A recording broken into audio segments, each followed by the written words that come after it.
Deus ainda tem uma palavra hoje, uma amanhã, né?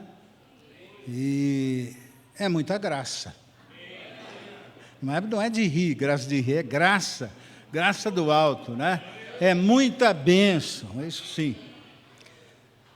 Apocalipse capítulo 1, versículos de 9 a 13. Tem aí? Eu vou ler, vocês acompanham. Eu, João, irmão vosso e companheiro na tribulação, no reino e na perseverança em Jesus. Achei-me na ilha de Patmos, por causa da palavra de Deus e do testemunho de Jesus. Acha-me em espírito no dia do Senhor, e ouvi por detrás de mim grande voz como de uma trombeta, dizendo: o que vês, escreve em livro, e manda às 7 igrejas, Éfeso, Esmirna, Pérgamo, Tiatira, Sardes, Filadélfia e Laodiceia. Voltei-me para ver quem falava comigo. E voltando, vi 7 candelabros de ouro. E no meio dos candeeiros, um semelhante a filho de homem, com vestes talares, e cingido à altura do peito, com uma cinta de ouro. Até aí está bom. Meus irmãos, eu orei bastante, porque não era para eu estar aqui. Eu passei por uma cirurgia, mas meu coração estava queimando, porque eu fiquei em casa esses dias, e ouvi algumas palavras sobre esse texto. Esse texto, principalmente aqui da primeira igreja, Éfeso, porque lá que fala, tu abandonaste o primeiro amor, né? Mas, no fim, eu vi que não teria sentido de falar só sobre a igreja de Éfeso. Na verdade, nós vimos aqui, ouvimos, que a fonte do amor é Cristo. Amém? Vimos com o Marcos, com o Ed, enfim, com todos os palestrantes. A fonte do amor é o próprio Deus. Deus é amor. Ele não ama simplesmente porque ama, ele ama porque é amor. E diante desse texto de Apocalipse, eu comecei a ver algumas coisas, com alguns outros pastores também, né?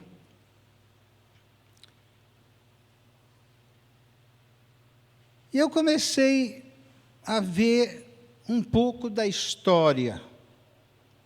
Porque a igreja primitiva, que nós damos tantos exemplos, é aquela do início, do capítulo 2 de Atos.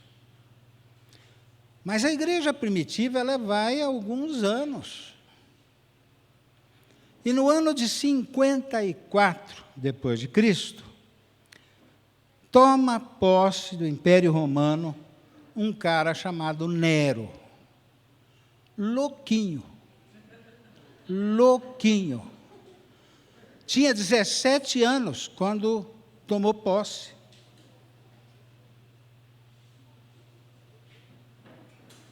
Só para você ter ideia, ele matou a mãe e mandou matar alguns parentes. Ele amava os parentes, né? Isso em 54. Em 64, depois de Cristo, Nero botou fogo em Roma, simplesmente porque ele queria construir uma Roma mais moderna, mais bonita, e tocou fogo em Roma, subiu numa torre, vestido de artista, e ficou olhando. Quase 6 dias ele ficou olhando Roma queimar. 14 bairros de Roma, dos 14 bairros de Roma, 10 foram totalmente destruídos. 4 ele deixou como álibi, porque nesses 4 bairros que sobraram moravam judeus e cristãos, a sua maioria. E os cristãos, então, foram acusados de terem colocado fogo em Roma. E começa, então, uma carneficina.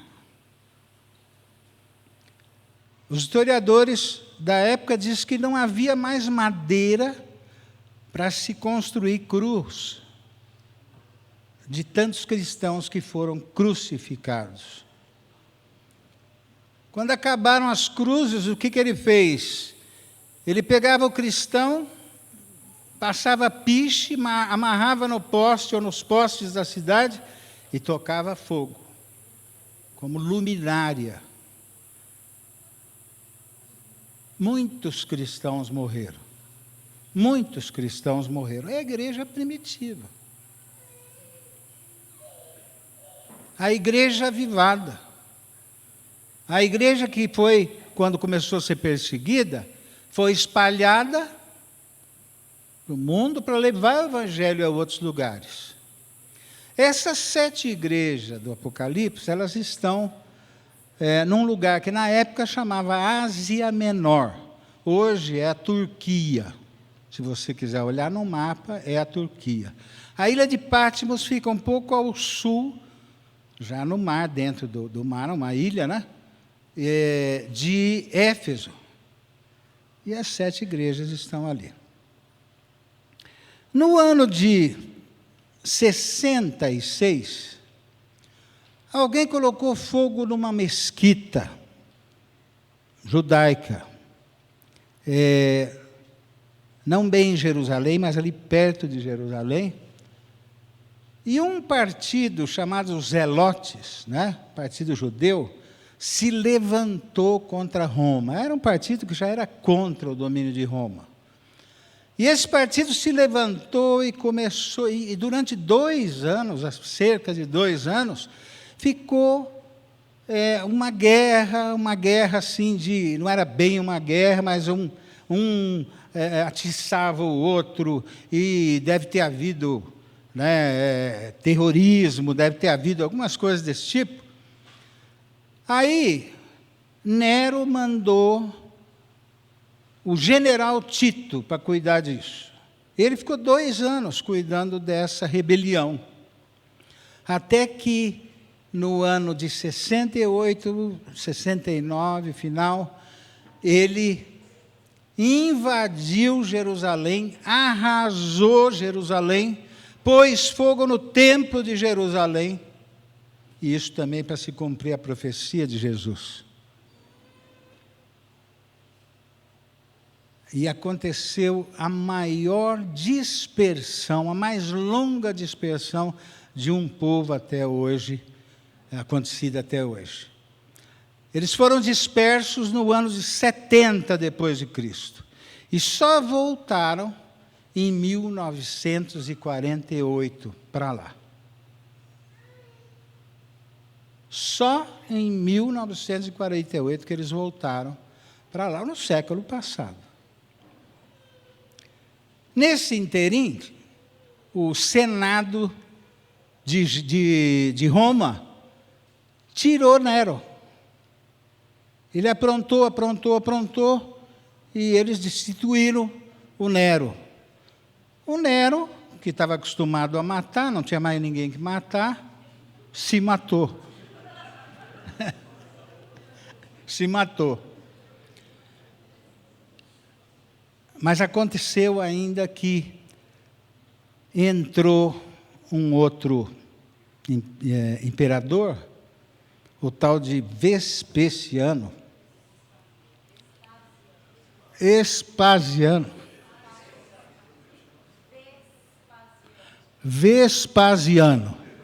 Então,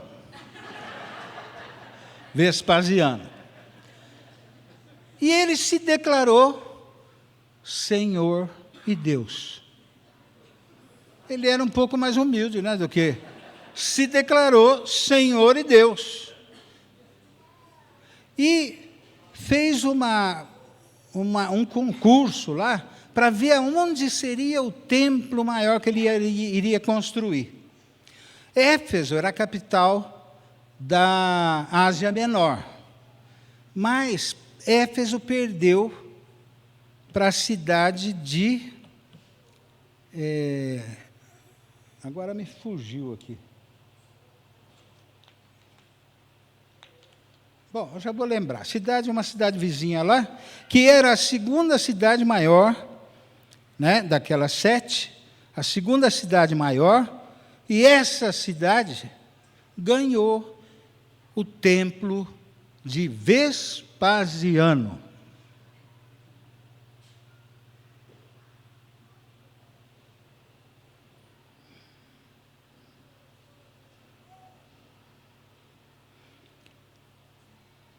Em 84 depois de Cristo, o imperador da época prendeu João. Se eu não me engano, era esse Vespasiano. Ele prendeu João. Por que ele prendeu João? Não tinha um motivo. Ele prendeu João porque João era o último apóstolo dos 12 vivo. Ele pensou, eu vou prender esse, pronto. Acabou. Eu prendo esse homem, acabaram os apóstolos. Ele não sabia que Paulo já estava por lá. Prendeu João e enviou lá para a ilha de Patmos. A ilha de Patmos era uma ilha que tinha uma prisão. A ilha, a 90% dela era prisão. E ali moravam os guardas, quem trabalhava na prisão. E era uma prisão que ficava isolada. Isolada. Você, para chegar lá, tinha que ter um navio. Ter que ir de navio, né, para chegar lá. Calou a boca de João. Fecharam-se as portas para João. Mas Deus não é assim, né? Quando tudo estava fechado para João, Deus falou, João, vem aqui. João, vem aqui. Eu vou te mostrar. E você vai escrever em livro. E mandar para os pastores das 7 igrejas. Eu vou te mostrar não o que pode acontecer, não o que deve acontecer, mas eu vou te mostrar o que vai acontecer no final dos tempos. Então, quando os homens fecham todas as portas, Deus dá um jeito de abrir as portas. Olha, nós estamos lendo o livro de Apocalipse. Todas as igrejas têm essa chance de ler o livro de Apocalipse. Aliás, as 7 igrejas do Apocalipse representam todas as igrejas. Então, nós vamos ler mais um pouco aqui. Versículo 13, vou ler novamente. Voltei-me para ver quem falava comigo. E voltando, vi 7 candeeiros de ouro. No meio dos candeeiros, um semelhante ao filho de homem, com vestes talares e cingido à altura do peito com uma cinta de ouro. E vai falar mais para frente, ele tinha olhos de fogo, ele tinha cabelos brancos, brilhantes como a neve. E a voz que falou com João era como uma voz de muitas águas. Quem era? Quem era? Jesus. Mas não aquele Jesus que andava pela Galileia, de sandálias, de túnica. Não aquele Jesus que orou no Getsêmani, chorando, derramando lágrimas de sangue. Não. Dos seus olhos saía fogo. Não aquele Jesus que carregou aqui a coroa de espinhos, mas no lugar tinha cabelos brancos, brilhantes, como a neve, ou como lã, diz lá. Jesus. Jesus glorificado. Jesus glorificado. E diz que esse estava no meio das igrejas. E quando nós falamos que Jesus está no meio, não imagina um camarada de cabelo comprido, de túnica, de sandália. Não. Imagina um Jesus glorificado. Ele está no meio das igrejas. E o capítulo 2, versículo 1, aqui de Apocalipse, diz que ele passeia, ele anda no meio da igreja. Então Jesus está andando aqui no meio, glorificado. Glorificado. É o mesmo que vai voltar para pegar a igreja. É o mesmo que vai voltar para arrebatar a igreja. Jesus glorificado. Olha, se você quiser mostrar a alguém aonde está Jesus, ele está na igreja. Está em cada um de nós, que somos igreja. Mas esse Jesus, então, fala para João. Porque quando ele viu, João viu mesmo, o que aconteceu com João? Ele caiu como morto. Ele caiu como morto. E às vezes eu penso, como falta esse tipo de temor na igreja. Ah, Jesus está aqui. Né? Não é assim, não. A igreja é que leva Jesus ao mundo. A igreja é que leva Jesus ao mundo. Não é? A igreja. Ele está na igreja. Para quê?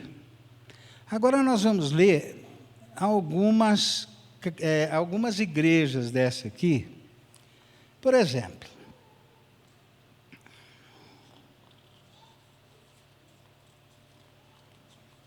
é duro fazer com um braço só, né?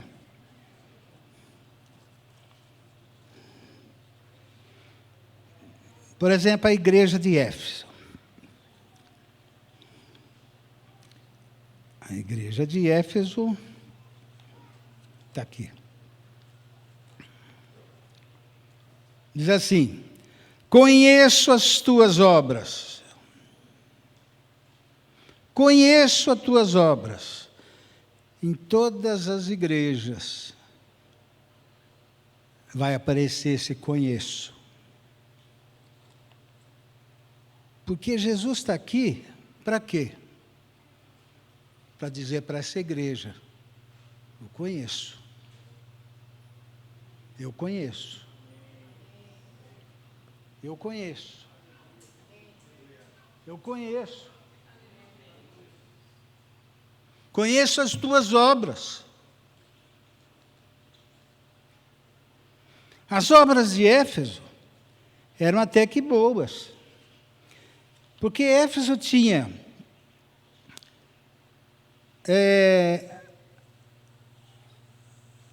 trabalho, perseverança a não suportar também homens maus, como falsos mestres e falsos profetas. Isso se chama doutrina. Éfeso tinha doutrina. No entanto, ele disse para Éfeso: tenho contra ti, porém, que abandonaste o primeiro amor.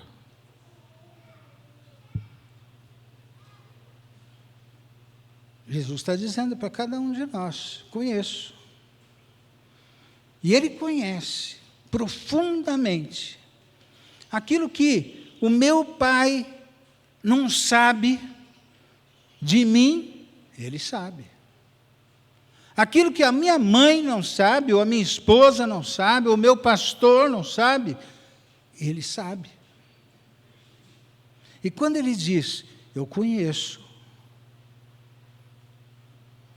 não precisou nem dizer isso para João, João caiu como morto. Não é? Eu conheço. Mas eu não estou querendo assustar ninguém, eu estou simplesmente falando aqui o que está escrito. Então, a igreja de Éfeso era uma igreja que tinha doutrina, mas não tinha amor.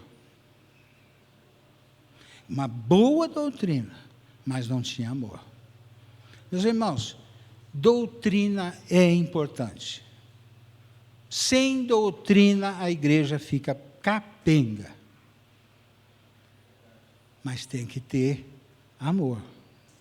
Tem uma outra igreja aqui, que ela tem, eu não vou perder tempo com o nome das igrejas, mas tem uma outra igreja aqui que ela tem amor, ela cuida das viúvas, ela cuida dos homens, pastoreio dos homens ali, dos membros, ela tem obras hoje melhores do que as de ontem, quer dizer, está em crescimento. Só que tem uma mulher nessa igreja chamada Jezabel, profetiza, um desastre para a igreja. Estou dizendo que não tem aí, profetiza e tal, mas cuidado. Cuidado, porque essa igreja, ela tinha amor, mas não tinha doutrina. Não era capaz de cortar a língua dessa Jezabel. Não era capaz de fazer calar essa Jezabel. Era outra igreja aqui. Tiatira. Conheço as tuas obras. Tem uma igreja aqui que não recebe nenhuma crítica, que é a segunda aqui. Me ajuda mais.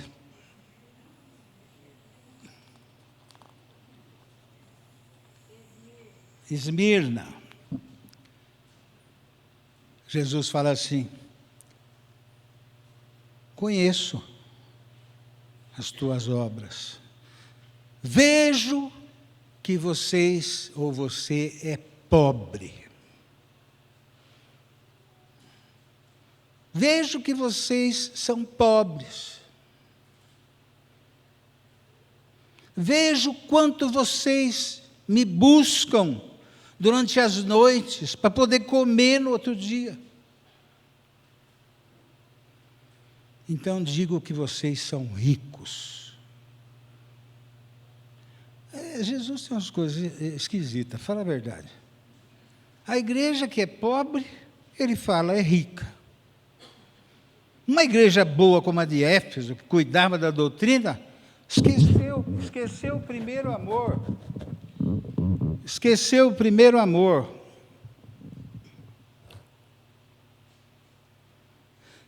Tem uma igreja que eu vou falar mais dela, que é a Laodiceia. Essa era uma igreja boa. Telão, de fora a fora, luzes, um culto lindo. Era uma igreja admirada na cidade. Mas tinha um problema, né? Era admirada por eles mesmos. O coral cantava grandioso és tu, olhando no espelho.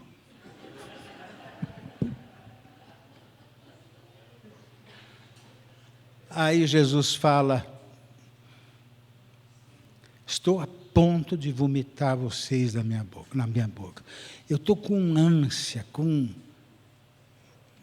não aguento mais vocês. Eu vou falar mais dessa igreja já no final, né? Tem a outra igreja que diz que é rica. Ela se acha rica, e é rica mesmo. Você vê uma igreja rica, não precisa de dinheiro, não precisa de dizimista, dá dinheiro para todo mundo, está sobrando e tal. Uma igreja rica. Jesus fala: vocês são pobres.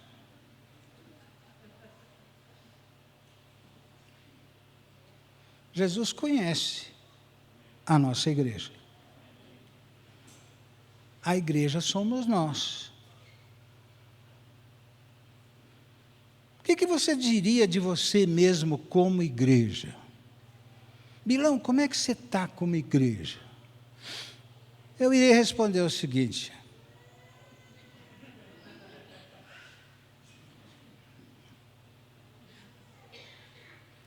porque eu vou lembrando, não é? Eu vou lembrando quantos furos eu dou. Gente, essas igrejas, leem em casa a respeito de cada uma delas, que vocês vão ver que são os nossos defeitos. São os nossos defeitos. Quantas vezes nós estamos animados, mas quantas vezes nós estamos desanimados? O Cristo é o mesmo, glorificado. Glorificado. Não é aquele Jesus pregado na cruz. É um Jesus glorificado. E ele diz assim: eu sou aquele, diz para João, eu sou aquele que tive morto, mas agora estou vivo pelos séculos dos séculos. Ou seja, o nosso Jesus não é aquele que viveu, esteve morto, mas é aquele que esteve morto e reviveu, e para os séculos dos séculos dos séculos.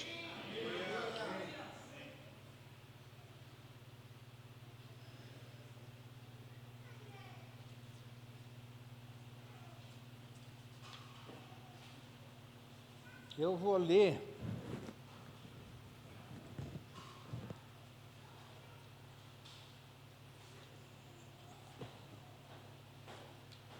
a respeito da igreja de Laodiceia. Você põe para mim aí? Não tem o texto da igreja de Laodiceia? É Apocalipse 3, 14 a 22.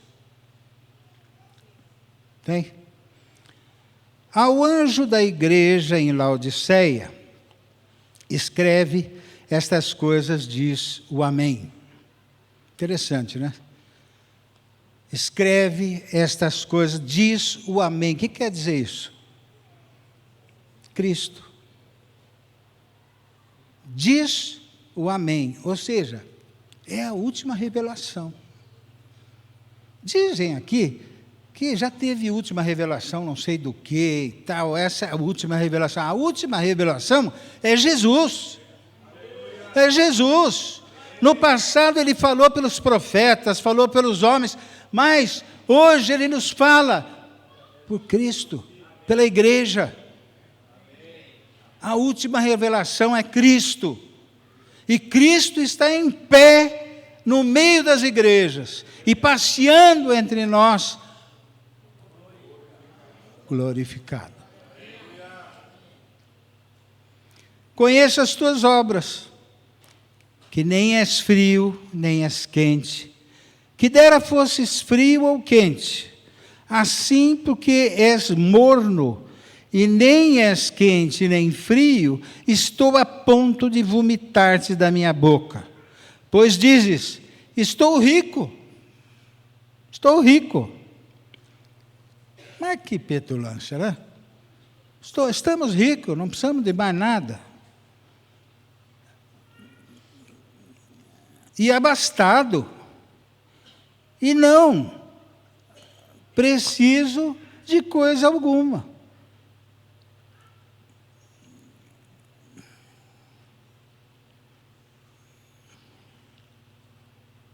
E nem sabes que tu és infeliz. Sim, esse agora é Cristo, né?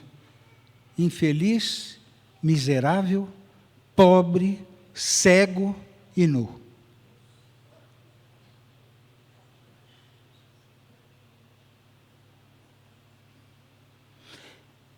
Uma igreja que parece que não precisava de Jesus.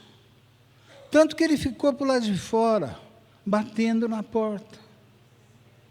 Coitado de Jesus, não é batendo na porta. Aconselho-te que de mim compres ouro refinado, fogo para te enriqueceres, vestiduras brancas para te vestires, a fim de que não seja manifesta a vergonha da tua nudez, e colírio para ungires os olhos, a fim de que vejas. Eu repreendo e disciplino a quantos amo. Sê, pois, zeloso e arrepende-te. Eis que estou à porta e bato. Se alguém ouvir a minha voz, a porta vai se abrir, entrarei e cearei com ele.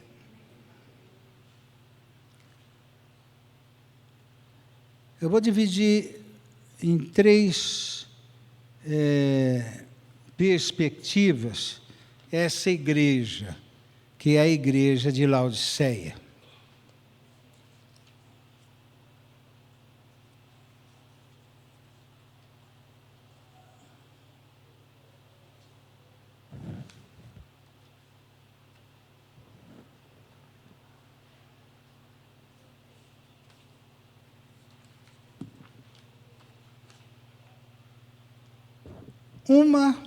E a primeira perspectiva é o início do texto, que é o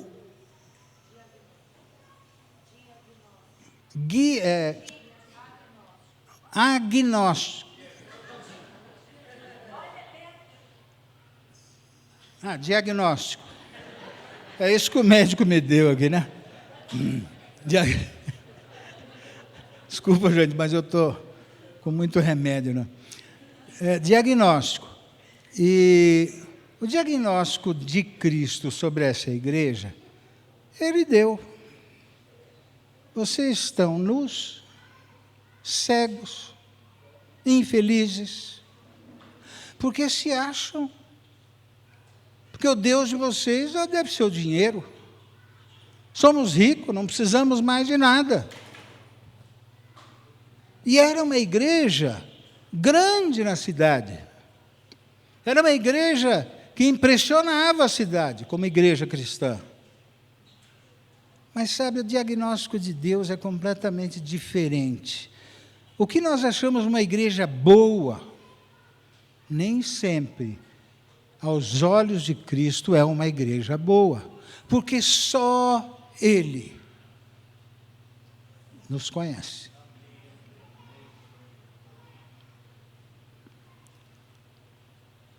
Depois, a segunda coisa é o apelo. Eis que estou à porta e bato. Arrependa-te. Olha, gente, amanhã nós vamos ter ceia aqui. Nós sentarmos na mesa, e o sentarmos na mesa amanhã, é graça. Muita graça. Não é verdade? Agora, Cristo batendo na porta, querendo ceiar conosco, nós só precisamos abrir a porta. Isso aí já é muita misericórdia. Jesus glorificado quer ceiar comigo. Jesus glorificado quer ceiar com você, Paulo Mas é só abrir a porta. E isso não é abrir a porta para salvação, não. É abrir a porta para voltar a sentar na mesa com Jesus glorificado.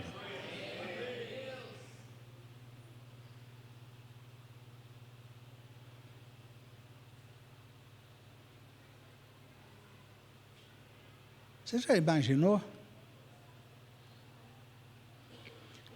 Eu vou terminar aqui.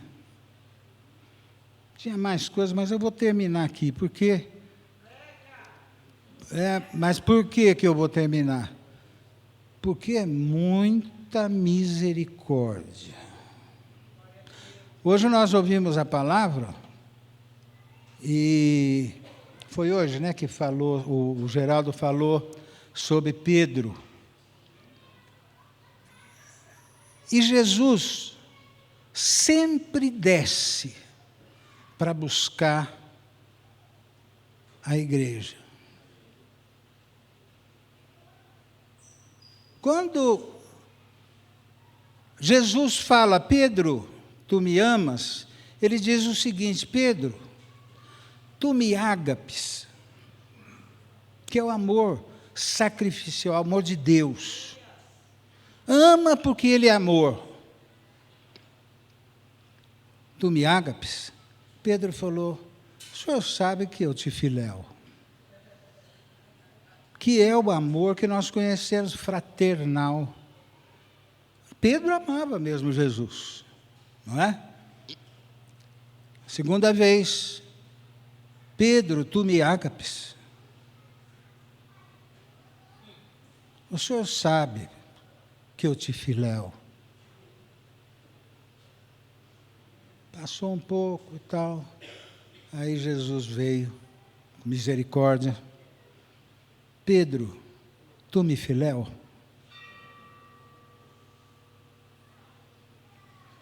Eu te filéu, Senhor.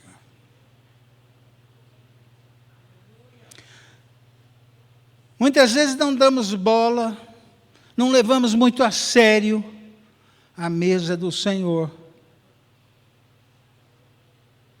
Eu não vejo ele aqui, ele não está, ele falou que só ia participar depois, mas falou para continuar fazendo. É muita graça podermos sentar e tomar a ceia do Senhor. É muita graça.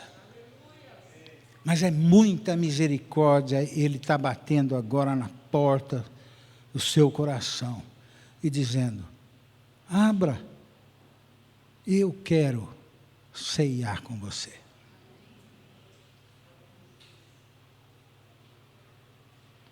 Quem quer abrir a porta? Quem quer abrir a porta? Porque nós vamos orar, vocês vão orar. Pode vir aqui quem quer abrir a porta e sair daqui com a porta aberta, ceiando com esse Cristo glorificado, andando com esse Cristo glorificado, e voltando ao primeiro amor. Você sabe que nós temos que voltar ao primeiro amor e viver o primeiro amor diariamente. Porque o que mais me atrapalha a andar com Jesus sou eu mesmo. O meu eu é terrível. Ele quer levar vantagem, ele quer fazer a vontade dele. Mas o Pai, o Senhor Jesus, o cabeça da igreja, o Cristo glorificado, com olhos de fogo, com voz de muitas águas, Ele quer ceiar com você ainda essa noite. Levante a sua voz e peça para o Senhor, eu abro a porta do meu coração, Pai. Eu abro a porta do meu coração, Senhor. Oh Deus, eu abro as portas do meu coração, Senhor. É muita misericórdia.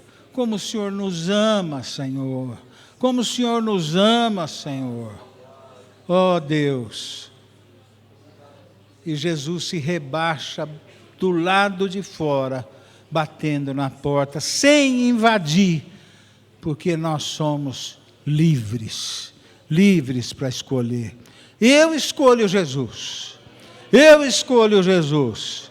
Diga aí para o irmão: eu escolho Jesus. Eu escolho andar com Jesus. Eu escolho o meu Senhor Jesus. Aquele que foi crucificado no meu lugar. Aquele que foi vilipendiado. Aquele que sofreu por minha causa. Aquele que chorou por mim.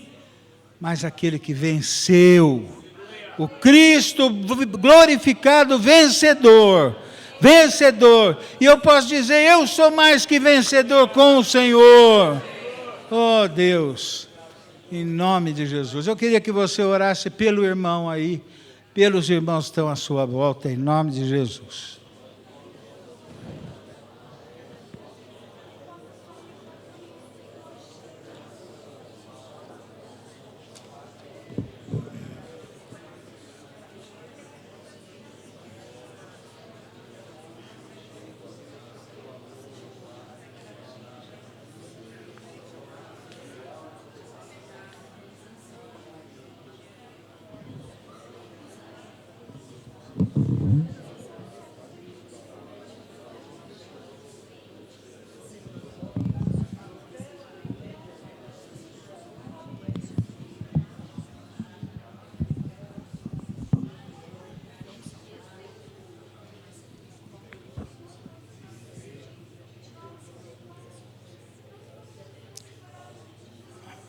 Mas amanhã, Senhor, nós estaremos ceando aqui com os irmãos, lembrando da morte do Senhor, lembrando que o Senhor passou pela cruz por nossa causa, mas sabendo que o Senhor está vivo, sabendo que o Senhor está vencedor e o Senhor está no nosso meio. Senhor, abençoa o teu povo, prepara teu povo para amanhã o batismo, prepara, Senhor, o povo que está aqui para amanhã a ceia. Oh, Pai, que seja um momento glorioso, que seja um momento vitorioso para cada um de nós, em nome do Senhor Jesus, amém. Deus abençoe.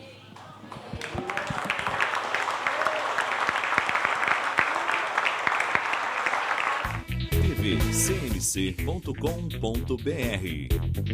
é o nosso canal para compartilhar o Evangelho do Reino de Deus e o senhorio de Jesus Cristo.